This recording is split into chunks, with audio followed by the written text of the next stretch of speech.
Olá, sejam todos muito bem-vindos aqui ao nosso canal no YouTube. E olha, hoje nós vamos falar sobre a diferença de afastamento pelo INSS e afastamento pelo empregador.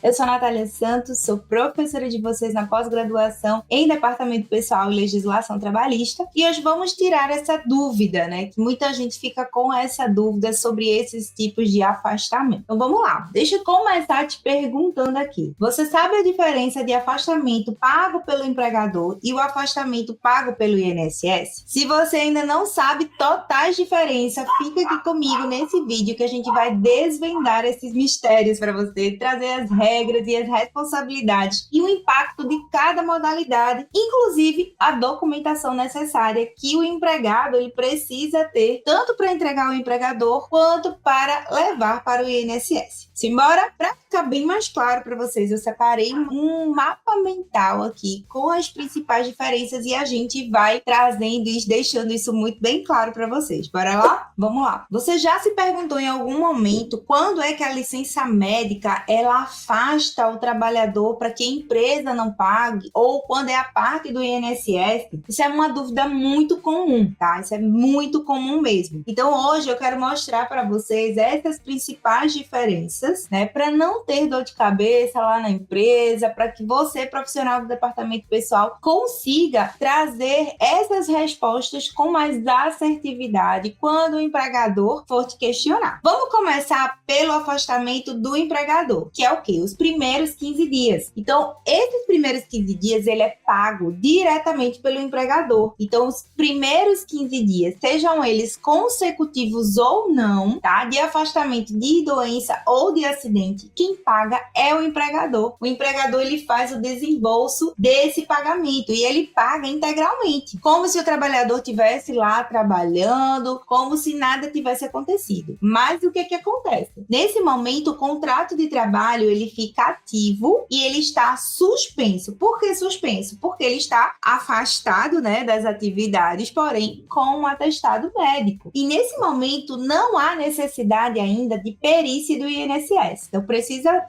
primeiro, trazer a documentação necessária. O empregado, ele precisa levar os documentos para que a empresa, ela aceite essa documentação, e aceite esse afastamento. Então, o primeiro passo, atestado médico. Sim, o atestado médico, ele precisa ser entregue na empresa. E hoje, né, gente, hoje tem várias formas de entregar. Se não consegue entregar inicialmente o atestado original, mas que seja pelo menos uma foto pelo WhatsApp ou no e-mail, mas que a empresa, ela tenha ciência desse afastamento. Para quê? Para que o funcionário não comece a levar. Então, o atestado médico, ele deve ser válido e outros detalhes. O atestado médico, ele precisa conter algumas informações importantes, como a assinatura do médico, o CRM do médico e, inclusive, os dados do empregado. O CID, ele não é obrigatório. O CID, o empregado, ele pode sim entregar, dizer se quer ou se não quer o CID. Mas um detalhe importante, o CID, ele é importante para o INSS. O INSS, ele só aceita o atestado se tiver com o CID, mas a empresa, ela pode aceitar esse atestado sem o CID. Não é obrigatório o empregado colocar o CID lá no afastamento. Outro ponto é o tempo de afastamento. No atestado médico precisa vir o tempo de afastamento. Detalhe, não pode ter rasuras, tá? Esse atestado médico, ele não pode ter rasura, ele tem que ser um atestado médico legível e sem rasuras. E quanto ao prazo de entrega desse atestado médico lá na empresa, a legislação, ela não traz isso de forma específica. A legislação, ela não diz qual é o prazo que a empresa deve receber. Porém, a empresa, ela pode colocar no seu regimento interno que 48 horas, 24 horas, em algum momento, né, quanto tempo o empregado precisa levar esse atestado. Seja ele original, seja ele uma cópia, seja ele, como eu falei para vocês, pelo WhatsApp, pelo e-mail, mas que mostre que aquele funcionário, ele está afastado afastado para que ele não leve faltas. Outro detalhe que eu falei para vocês é que o afastamento são de 15 dias, mas ele pode não ser consecutivo. O empregado ele pode pegar atestado de 5 dias, depois passar um tempo, pegar outro atestado de 10 dias e aí vai somar 15 dias. Mas esses 15 dias afastam ou não afastam o empregado? Depende. Por quê? Os atestados não consecutivos, eles somam, mas a gente precisa ver o tempo. Se foi emitido dentro de 60 dias esses atestados, aí se foi emitido dentro de 60 dias. E se a doença, né, ela for relacionada clinicamente, nesse caso, sim, pode somar esses atestados. Agora, se essa doença não tem uma relação clínica,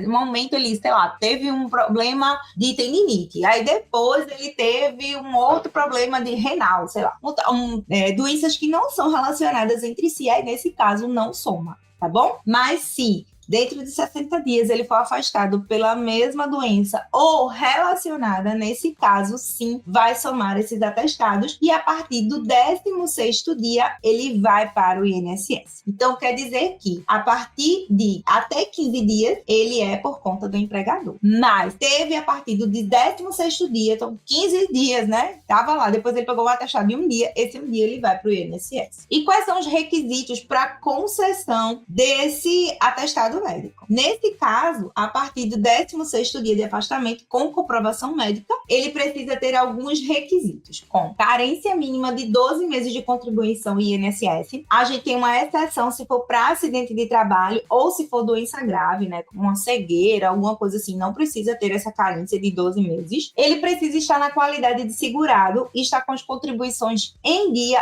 ou no período de graça. E nesse caso, sim, ele precisa passar por perícia médica. Ele vai precisar passar por uma avaliação de perícia médica. A gente tem uma exceção que o INSS, né, tem a medida provisória agora em 2025, que ela dá uma exceção que ela pode fazer uma perícia documental. Através dos documentos que o empregado coloca lá no e-mail INSS, ele pode conseguir até 60 dias de afastamento sem precisar fazer a perícia presencial. A perícia é apenas documental. Então, detalhes de tipos de auxílio que o INSS vai poder dar, né? Ou auxílio de doença comum para doenças que não são relacionadas ao trabalho. E aí, nesse caso, a empresa não recolhe FGTS e não gera estabilidade no emprego. Ou auxílio doença do acidentário. Teve um auxílio doença acidentário. Houve um acidente de trabalho. Nesse caso, para acidentes de trabalho ou doenças ocupacionais, aquelas doenças que são ocasionadas pelo trabalho, né? Muitas vezes tem bursite, tendinite, né? Ou se carrega muito peso, problemas na coluna, enfim, tem algumas doenças que são ocupacionais, elas aconteceram por causa do trabalho. Nesse caso, o empregador ele continua recolhendo o FGTS. O trabalhador ele tem estabilidade de 12 meses e outra, exige a emissão da CAT, que é a comunicação do acidente de trabalho. Esse auxílio, ele pode ser concedido de até 120 dias e com a possibilidade de prorrogação por mais 60 dias. Então, tanto o auxílio doença como o acidentário, né, eles podem ser concedidos e aí vai precisar depois fazer novas perícias e tudo mais. Pode também, inclusive, levar à aposentadoria por invalidez. E, gente, a aposentadoria por invalidez não pode demitir o empregado, não pode dar férias, não pode fazer nada. A aposentadoria por invalidez, mesmo que se for de capacidade permanente, infelizmente a legislação ela não libera para rescisão. Então, muito cuidado. Quando chegar, tô aposentado, pode me demitir. Mas a aposentadoria por invalidez, a empresa ela não pode demitir. Então, é um detalhe muito importante, que é um caso que gera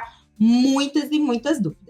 Existe um caso especial que eu quero comentar aqui com vocês. Em casos de empregadas domésticas. Caso de empregadas domésticas, a gente não tem aquela diferença ali dos 15 dias. O INSS, ele assume o pagamento desde o primeiro dia de afastamento. Então, o empregador doméstico, ele não tem a obrigação de pagar os primeiros 15 dias. Teve afastamento por 5 dias, um dia, nesse caso, vai para o INSS desde o primeiro dia. E isso é reconhecido, inclusive, no TST, certo? Então, só recapitulando o que a gente viu as nuances de afastamento do empregador e do empregado, do INSS, do INSS, né? A gente viu quais são os direitos, né? E vimos também quais são os detalhes, né? Quais são os documentos que precisam ser entregues. E se você quer saber mais informações e ficar por dentro de tudo que acontece no Departamento Pessoal, eu te convido a conhecer a nossa pós-graduação em Departamento Pessoal e Legislação Trabalhista. Se você quer saber mais informações, clica aqui aqui no link que vai estar abaixo para você entrar na nossa lista de espera, que tem condições imperdíveis para vocês. Beijos e até a próxima!